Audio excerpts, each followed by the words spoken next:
A great leader should be an evangelist. He should be selling every day that this is the best place. If this is what he's going to do for a living, if this is what she's going to do for a living, this is the best place you could work. And we want to sell that and get people to feel good about getting up in the morning and coming to work.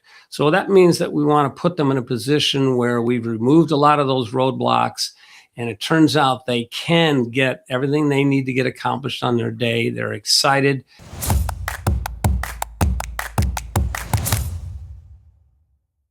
Welcome back to One Step Beyond Cyber. I'm your host, Scott Kreisberg, CEO of One Step Secure IT. Today's episode was created specifically to inspire auto dealer leaders. If you are a dealer principal, GM, or fixed operations director, this conversation is about strengthening your business from the inside out. Not just chasing short-term wins, but building real sustainable growth. So the auto industry is being challenged. Margins are tighter, customers' expectations are higher, execution matters more than ever. So our guest today is Don Andres, and he's the owner of Auto STC Consulting and Training, and he's also the author of Why Auto Service Departments Fail to Grow. So Don brings more than 40 years of real dealership experience and has helped stores across the country improve performance, culture, and profitability.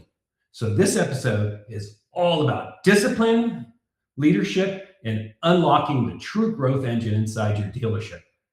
Don, welcome to the show.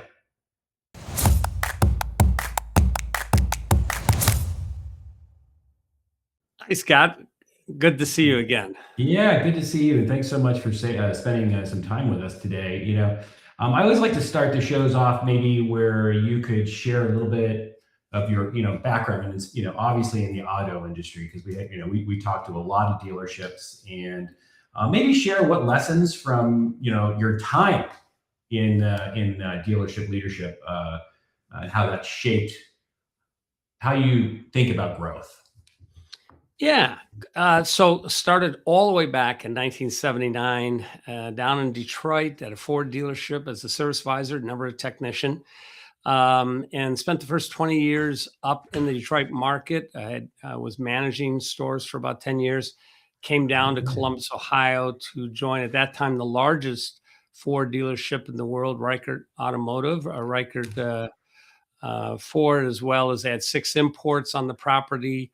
And so 5,000 vehicles on the ground, a big operation for fixed operations. And it was exciting. I was in a little over my head, but I listened to an older gentleman that was consulting with them. And turns out he was pretty brilliant. And that changed the way I looked at a service department and what it meant to become a leader, as opposed to just managing people, right? And that transition changed the trajectory of my career, and finished my career as a general manager of a domestic store in a metro market, and loved that. And then when I retired, I wrote a book, Why Auto Service Departments Failed to Grow, as a way of getting the word out among, hey, there's some things that we may be causing ourselves to stop that growth from happening. It's been well received. It's an easy read. And the end result is that now, as I've launched my coaching and training company, it's been really fun now these last couple of years, going out and visiting stores, seeing right on boots on the ground exactly what's happening, what are they struggling with. So it's a bit of a long answer, but at least you get a little bit of my background. No, it's really important for the audience to kind of get that you have this deep, hands-on experience, and you're very passionate about it, because obviously you quote unquote came out of retirement, but to help the industry that you have a lot of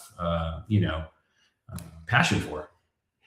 We always laugh. People say, you just don't retire in the automotive business. And it's true. There's just too many conversations, and you enjoy those conversations when you're working. And so to go cold turkey when you retire is challenging. And this has been a perfect segue to do that.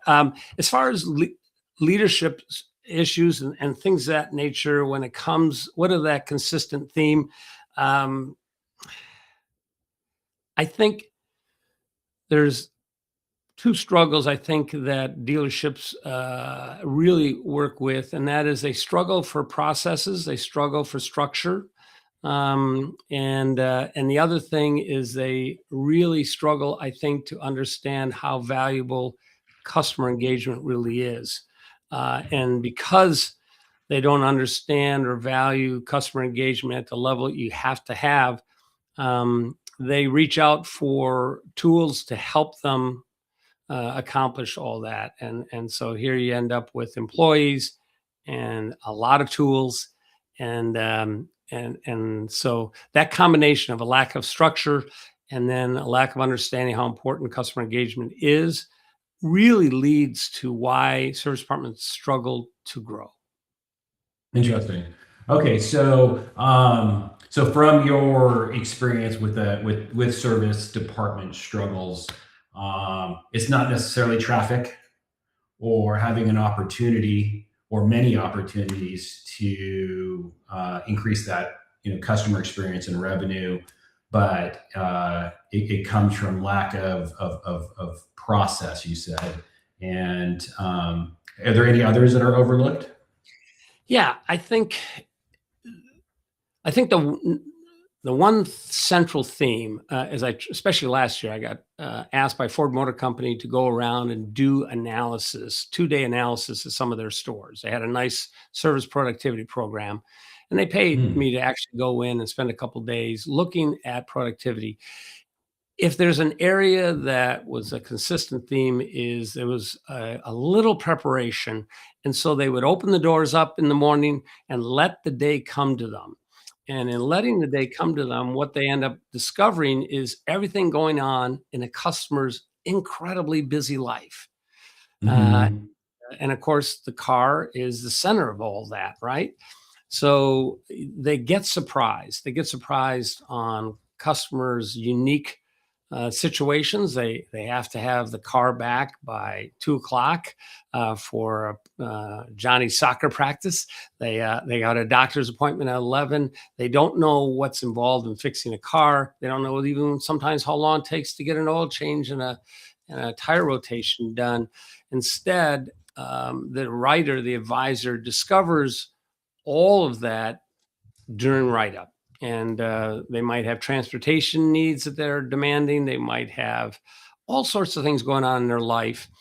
And when we open the doors and just allow the day to come to us, what we end up with is service advisors that get really good at scrambling and figuring out how to satisfy everything going on in that customer's busy life. So when we talk about the Hmm. lack of structure, really what we're really talking about in most cases that I see struggles is this lack of preparation and the lack of a process or strategy to prepare for ultimately what's going to happen tomorrow. Very interesting. You made me think of something, and I'm not sure. Maybe this is going to be off topic, and if it is, we can move on. But since you focus um, you focus much of your attention on this service department. I mean, obviously, your book is on it. By any chance, do you happen to have any data on like what percent of a well-run dealership with a well-run service department? What percent, not the amount, but what percent of their revenue comes from the service department? And would you consider that like a much better profit margin area than the sale of the car? That's a great question. What we look for, and it's an old stat that's been around forever called service absorption, which says, hey, the total cost of running the dealership operations from the dealer's salary all the way down to paying the light bills and the property tax and things of that nature. There's a dollar amount associated with that. And so we look at how much of that could be paid for in profits by the service department. So if I'm generating that consistent traffic every day, which you don't get in a variable, right? As a general manager, we know the variable has the ups and downs. So we look for the service department to pay the bills of the dealership. And so service absorption, if they're paying 100% of those costs associated with running the store, we would then call the service absorption 100%. An average dealership today might be 58, 60% service absorption. And there's a lot of factors that go into that. So I don't want to say it's simple to understand that formula, but our goal would be that, in fact, we could get to 100%. A good run service department, I've seen them, I've been in them. They might have 110 or 115% service absorption, which means every single car sale is pure profit. So short of paying for the commissions and the vehicle, all that money that's being made in the front end is in fact going to net profit. And so they're weathering these difficult economic ups and downs much better because why? Because they're not affected at all by interest rates, by price of cars, things that they can have a great customer experience on the front end because they're not pressing to pay bills. That's an amazing metric, which I think really reflects the stability for a business, right? So if they have this really high absorption rate, like you said, they can weather the ebbs and flows of an economy or whatever gets thrown at them, like tariffs or anything like that. I know Yes. you can get hit with all kinds of stuff. So in your book, which why auto service departments fail to grow, you break down the real reasons for growth stalls, right? And so a couple things I'd love to learn. I think you might have talked about some of them already, but what inspired you to actually write the book? I know you touch on it a little bit, but I'm sure you've got some more there, and maybe one or two core mistakes you see like repeatedly across the industry. Because I know on the technology side, we can almost go into every new customer and we'll go, okay, we're going to see this, this, and this, no matter what. So I'm sure it's the same for you. Yes. Yeah.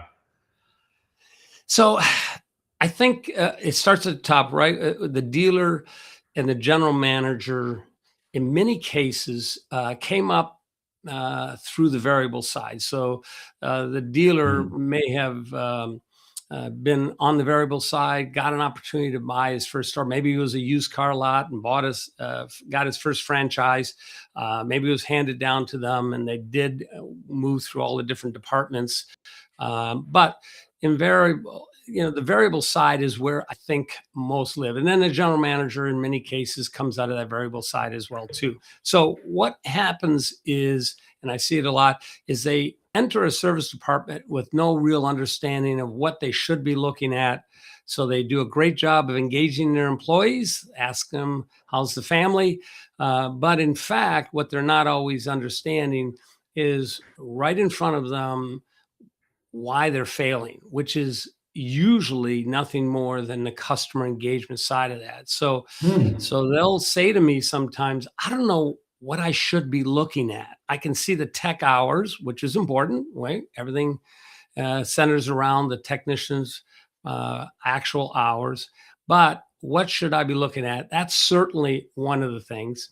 The other thing that I get asked a lot because of the book, where they've read it and they are for the first time enlightened a little bit on some of this. But then you walk into the store and you realize that they have a large open repair order list. And an open repair order list is a cancer where the vehicle is long gone, but the repair order hasn't been closed out. That could be for warranty reasons, could be for parts order, it could be extended warranty. There's lots of reasons a repair order stays open, but it becomes a cancer. And the end result is that everybody's been paid, technician's been paid, but the dealer's not paid yet. And so when I go in to implement maybe some new ideas, some new strategies to add some structure to a service department, and the service manager desk is filled with repair orders, well, guess what? Every time I leave, he, instead of watching and being involved in the implementation of these new strategies, he goes back to his desk because it's gnawing at him or her to get these repair orders closed out. And they've got age to them, so it's hard to remember the advisor or the technicians why the story is what the story is on the repair order. Mm. Nothing good comes from an open repair order list. So I know I'm lingering a little bit long on that, but as a starting point, those are very unhealthy things to try to then implement change. Yeah, and like I can't imagine because I mean I don't know the exact margin overall. You know, like you hear like grocery stores work on 2%, but I'm sure dealers work on much higher. But the point I was going to make is that they're dealing in such large numbers, right? That cash flow management, right, is got to be like such a critical component to the success of a dealership. Yeah. Yeah. Work in process is a staggering number sometimes. So we have an inventory, a parts inventory. It might be 300,000, might be a 500,000 sitting there. And then we have these parts that are charged out on a repair order, but they're not closed out. They've not hit the books. It's not hit accounting yet. And so cash flow is certainly at some of the smaller stores is amazing. So I've been in stores where they generate 30 repair orders a day, right? And they have 200 open repair orders, Wow. 250 open repair orders, and for a variety of reasons. And again, nothing healthy comes from that. So when I'm talking to a dealer, I'm talking to a general manager. I want to talk to them about what they should be seeing. But one of the early things I'll say is, hey, let's take a look at that together and tell me why. Because once a car leaves, once a vehicle's left, we shouldn't have it should be a very short list of reasons why a repair order stays open. Agreed. Yeah. So I know your book outlines some simple techniques for consistent growth. I was wondering if you could share some of the more practical steps, maybe a dealer principal or a general manager can implement, fairly quickly, Yep. that would give them some, improved fixed operation performance. So the most obvious is it's hard to make a living. It's hard to make profitable in a service department only fixing what the customer came in for, the prime Mm, concern. So if it's an oil change and a tire rotation, yeah, you may get an air filter or wiper blades, but it's hard to make a living off of that, right? But we do want the clients coming, so we want to be competitive in the marketplace with oil changes. And then it's mm, really hard today, more than ever, to make a living just fixing the prime concern, which might be a check engine light, a power window doesn't work, an AC that blows warm air. When we're only doing that, it's too difficult with data bus lines and everything else and electronics to then be profitable. The diagnosis eats up a lot of that time. The parts are expensive. And the end result is there isn't that much profit in that. Now, the vehicle needs additional needed services. We do need to change those fluids in the vehicle beyond just the oil. We definitely need to clean the carbon that tends to build up on the intake valves that you see advertised at a gas station, as well as everything else. We do need to replace brakes, tires. And so the quality of the multi-point inspection, that complimentary inspection that everybody does, whether you're independent or a dealership, but then the presentation of that and the sincerity of the things that we need to get accomplished on your vehicle, that's where the money is. That's where the money yeah. is. Now, the scenario that you run into in that moment is that the customer gets surprised, right? They came in for one thing and now you've surprised Mm, them with some additional needed things. So, probably, so yeah. structure allows the customer to never be surprised. If I've done a really good job as a service advisor, I'm getting them up to speed on every visit so that by the time something moves from a green on a inspection report, that green, yellow, red, they're Mhm. well aware of it and they're already prepared in their budget for that. So the multi-point inspection, that Mm, technician would say shaking down of the car that they might have done years ago, but then never did anything more than wrote it down on the back of a repair order and tried to sell it that day. So that is where the growth is. That's where the money is, because that's work that doesn't require diagnosis. I can just do it. I can usually beat the times if I'm a good technician. So I'm being now productive. I'm working 8 hours a day, but I'm actually flagging and 9, 10, 11 hours worth of work because of this non-diagnostic work. So we spend a lot of time understanding that the car needs these additional needed services or found work. And then we have to have a great strategy to present it and build that trust with the customer that they get it, that they'll get it done.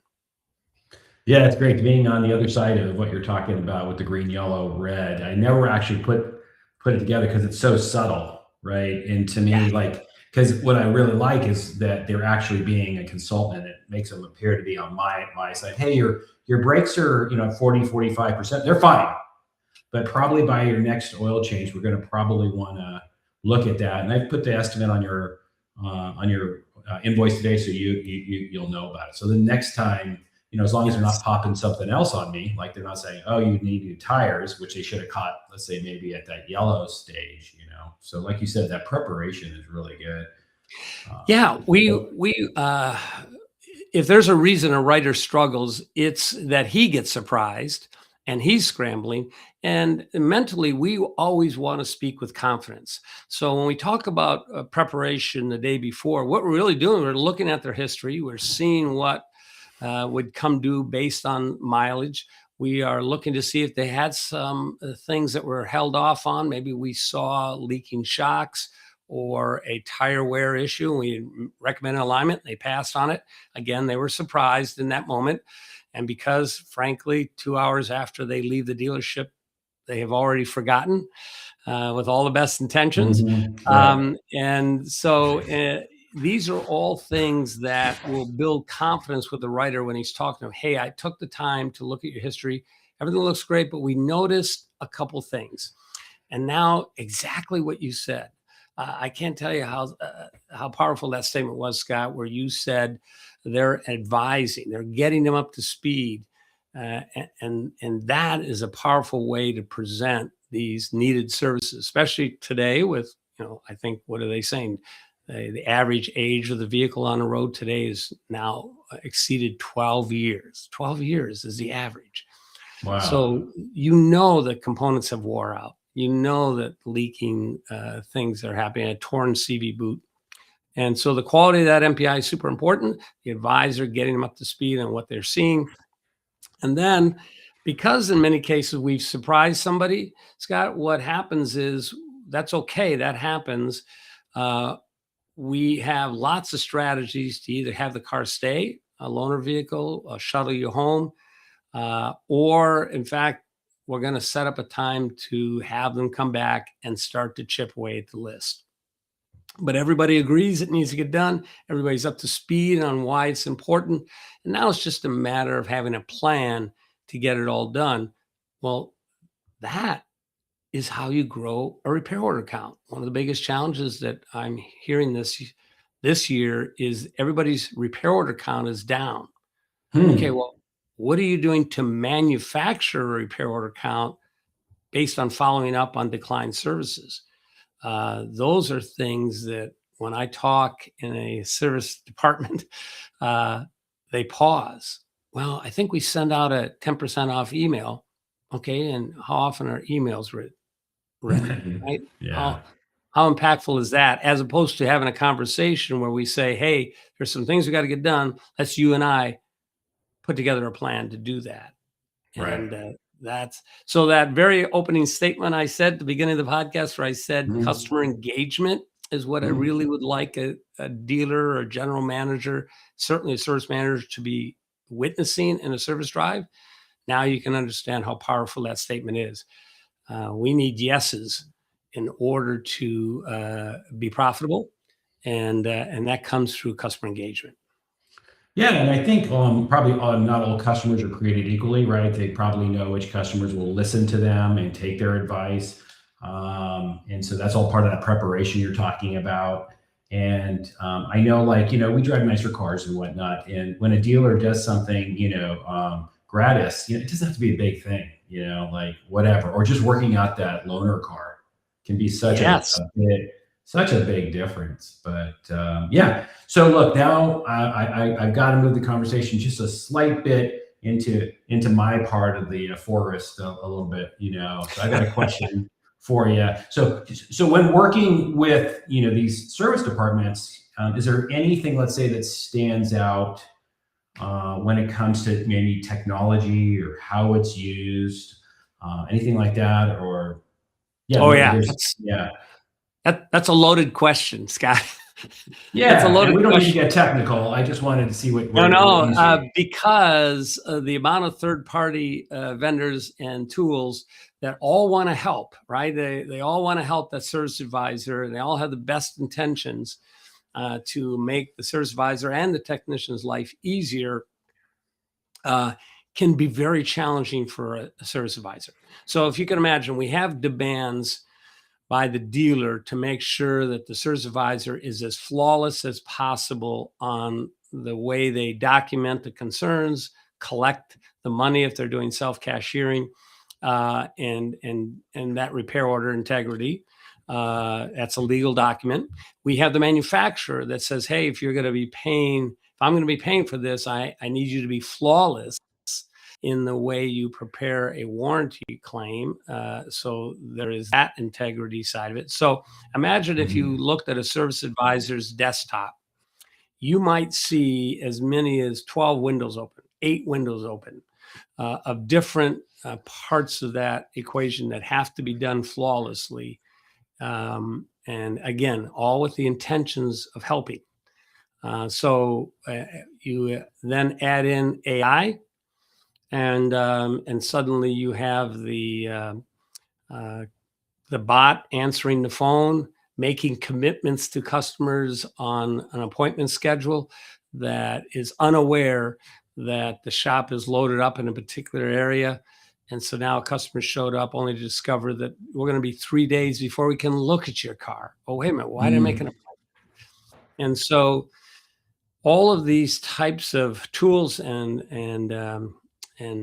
third-party vendors that are trying to help in those situations have to be done very strategically, very strategically. Otherwise, the writer is going to have to choose themselves what's going to be important, that allows them to do their job correctly, and the other things get ignored. They get ignored. And you go, oh, if we use that tool, we'll make more money. I know, it's just down the list too far for the advisor. So we're paying for the vendor, we're paying for the product, and it's not getting utilized. So is part of your analysis to look at all those third-party tools and possibly, reduce the number of them, and then maybe, once they get the basics in and they're actually using what they've got, then okay, we'll add this one, then we'll add this one. But like, is that part of what your strategy is? Yeah, you have to do that. Okay. And one of the great things that was taught to me, and I use it really well, is when I first go into the store, I'm literally going to ask the service advisor and a technician, what are the 1 or 2 things that are preventing you from doing your best? In other words, what are those roadblocks that are preventing you from actually doing what you should be doing, which is either engaging a customer or fixing the car? And guess what? These employees tell you. And they don't necessarily tell their boss, because the boss bought the tool. The general manager bought the tool. So the service manager is going to find a way to implement it. And I value where I work, and I'm trying. But at the end of the day, I can't tell my boss that the tool doesn't work. And so I, as the outsider, get to come in and ask a very strategic question. What are 1 or 2 roadblocks that prevent you from doing your best? Or they share. Good. And Yeah, invariably, they're comfortable with you. Yeah, they're comfortable. and it helps that I've been in service departments my whole life. So how to approach technician, how to approach service advisor in a right frame of mind is really important. But getting back to what you originally said, we create our own chaos sometimes because of Yeah. all the best intentions. These are pure intentions. But because we don't understand, or worse, we don't do any kind of level of preparation, we just put a service advisor in a very challenging situation where his head is down. He's working as hard as he can and doesn't look up, connect with the customer. Instead, he just goes through his job, those clerical duties he has to get done. And so we never really get that connection with the customer. So by the time they're calling for that work to be authorized and they say, hey, here's what we need for your power window that doesn't work that you brought it in for. And by the way, we noticed some other things. And they go, who are you again? Well, I'm the one that wrote you up this morning, right? And Yeah. so a desktop is a great example of a barrier with a customer and having those relationships. So again, the central theme of being a high level of preparation, well, that would probably include having a pre-work order already done, loaded on a tablet, and I'm at the car and I'm talking about the car at the car with the customer, and now we're just having a conversation. And Right. and we're enlightening them. We're saying things like, "Here's what's going to happen today." So we have a great tool with a multi-point inspection. Well, guess what? We're going to say, here's what you can expect today. I'm going to actually be sending you a video that'll be your car. And then I will call you and walk you through what you're looking at. So this is this level of engagement that puts a customer at ease. They anticipate these things, and now I'm able to have a real conversation with them. Yep, I totally agree. And I love that feature that most, or if not many, dealerships use now. That video is great. Oh my gosh. Um, so, let's get back to maybe, your book or what you do. So how much of a dealership's growth, comes from, let's say, leadership versus process? Ooh, yeah. So I get asked this a lot. What should a leader really look like or act like? And I use this analogy all the time, and it's hilarious. A great leader should be an evangelist. He should be selling every day that this is the best place. If this is what he's going to do for a living, if this is what she's going to do for a living, this is the best place you could work. And we want to sell that and get people to feel good about getting up in the morning and coming to work. So that means that we want to put them in a position where we've removed a lot of those roadblocks. And it turns out they can get everything they need to get accomplished on their day. They're excited. They're rarely surprised. And so as a leader, I want to make sure that I'm not implementing processes or strategies, but in fact, we're collectively agreeing this is the best way to make the most money and have the best customer experience. We all agree that this is going to be the best way to get that accomplished. And once that happens, and he's that true evangelist, well, guess what he gets to do then? Then he gets to say, now, I'd like to be able to critique you in a positive way. In other words, if we know these are the steps that will put you in the best position to be successful, if you miss a step or two along the way because I'm watching, would you like me to point that out? That when you went Mhm. from this and failed to talk about this, and then ultimately ended up getting a no, would that be something that you would appreciate me seeing and getting you up to speed on that if you believe that those steps really will allow you to be successful? And when you get them to buy and go, yes, yes, I'm good with critiquing. Yes, if you could let me know that, that'd be great. So critiquing goes both ways. I'm going to say, oh my gosh, I love the way you did that with that client. And we're going to do more of that than we'll do the other. But we want to be able to say, hey, I noticed you didn't do the walk around. I noticed that you jumped right on the prime concern and didn't talk about their transportation needs before you moved on to talking about the additional needed services. Now, we know that's a valuable step. And I noticed you didn't do it on that customer. And because you did it in real time, the stores that are really run great, they go, oh, thank you. Great. And guess what? They hit their mark the next time. So when we talk about leadership, we have to make sure everything makes sense, that we do this, good things happen, and then the employee is bought in.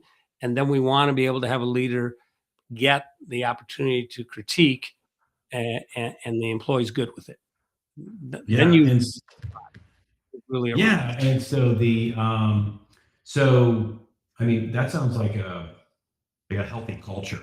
So when Yes. you talk about like a culture that is exemplifying, being a happy employee there, that they listen to me, that I have opportunities here to become better at what I do. It's not just a 9 to 5 clock in, clock out.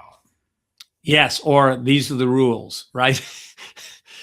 And I don't want to catch you failing. That's not the intention.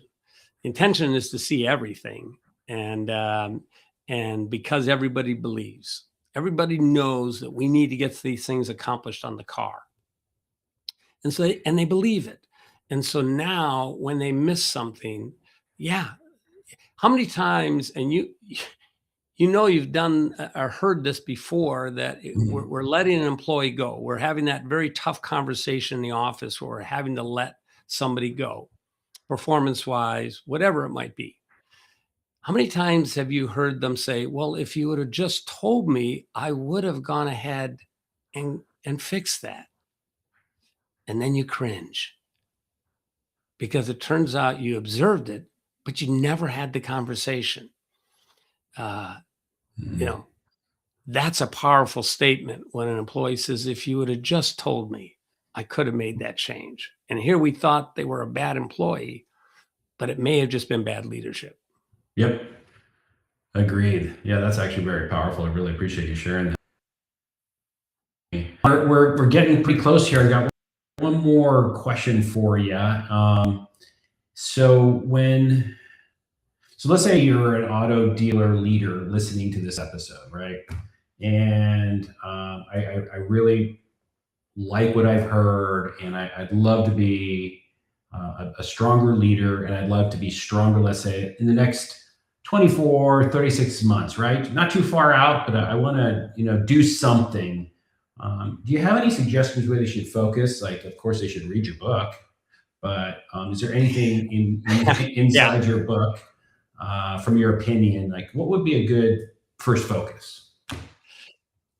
I think you want to understand what makes that service department tick. If you're only, especially a dealer, general manager, looking at the financial statement, going to your 20 group, realizing that you have fallen behind in particular categories on your 20 group and things of that nature, and then go in and just dictate that those things have to be improved, is never really going to understand what they're struggling with, because they're struggling Mhm. in a particular category. And so I would say, from a leader standpoint, yeah, the book is a great, easy 95-page, or audio takes you probably 2 hours to listen to it.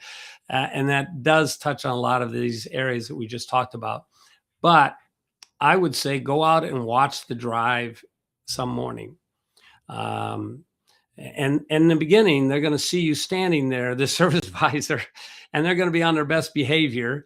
Mhm. But about 15 minutes into that, they will drift back in because of the busyness of the service drive. And they will have already started to forget the fact that you're standing there watching. Right. And then you'll start to really, truly see what the customer experience is looking like. And I think that's important. I think it's Mhm. important. And then we do want to just look at something as important as an open repair order list, because that's a process issue. If you've got open repair orders, those are employees making decisions on your behalf with your money without a Mhm. real understanding of why. Sometimes it's just convenience. So open repair order lists, probably a good place to say, let's talk about why this is still open. The car's gone. And then definitely watching the service drive.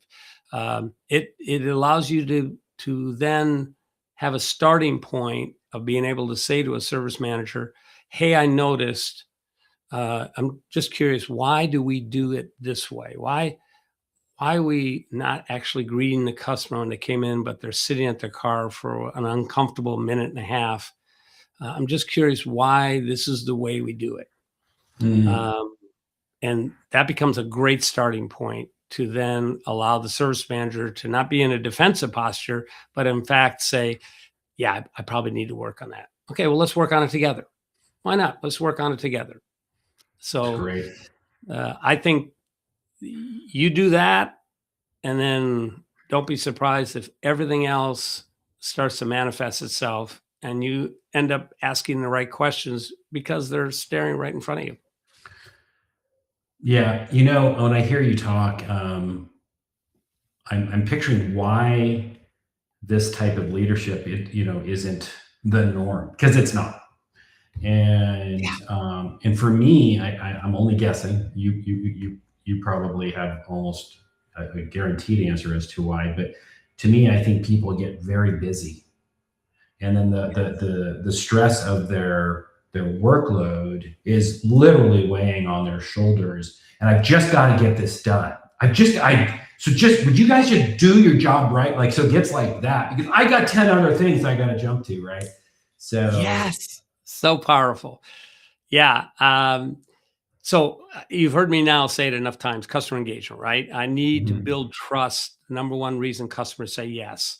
It's not money, it is trust.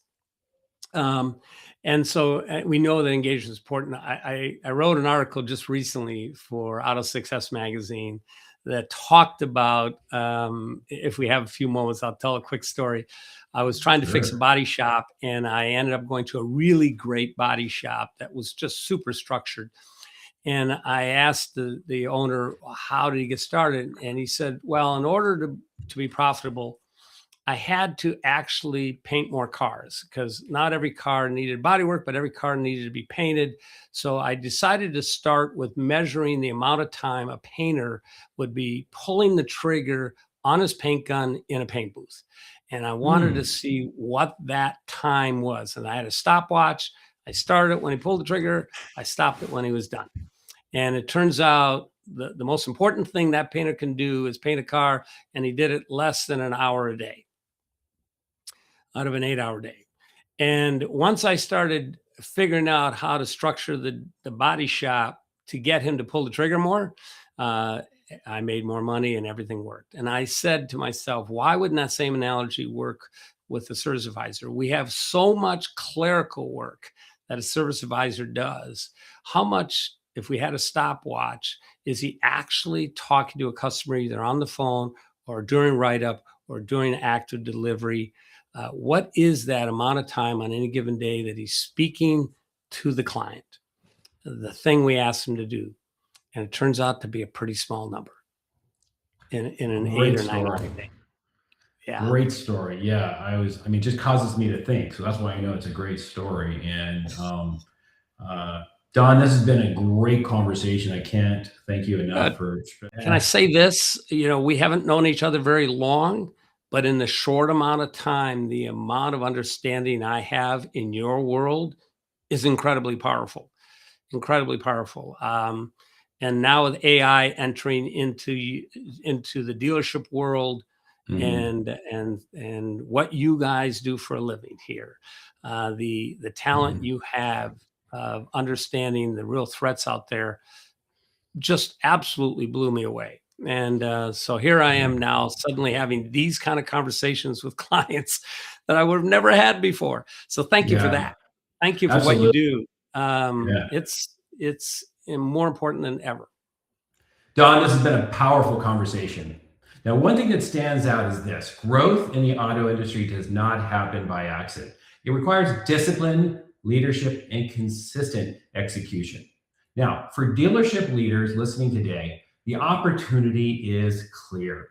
Fixed operations can either be a missed opportunity or your strongest growth engine.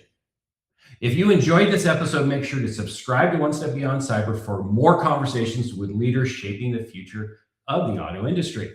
And if you are evaluating how technology, cybersecurity, and operational discipline fit into your dealership's long term growth strategy, our team at One Step Secure IT is always here as a resource. Until next time, stay focused, stay disciplined, and stay one step ahead.